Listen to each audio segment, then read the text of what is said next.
శివుడు అంటే మామూలుగా గురుస్వరూపం. అందుకని శివుడిని స్మరించుకోవాల్సి వచ్చినప్పుడు మనం దక్షిణామూర్తి రూపంలో ఆయనను స్మరించుకొని కార్యక్రమాన్ని మొదలుపెట్టుకుంటే దిగ్విజయంగా చేసుకోవచ్చనమాట.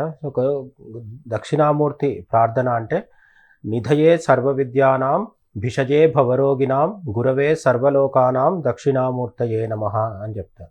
అయితే శివుడితో పాటు పార్వతీదేవిని కూడా స్మరించుకోకుంటే వాళ్ళిద్దరు జగత్తుకి తల్లిదండ్రులు కాబట్టి వాళ్ళిద్దరిని కలిపి స్మరించుకోవాలి. కాబట్టి నమశివాభ్యాం నవయౌవనాభ్యాం పరస్పరాశ్లిష్ట వపుర్ధరాభ్యాం నగేంద్రకన్యా వృషకేతనాభ్యాం నమో నమ శంకర పార్వతీభ్యాం.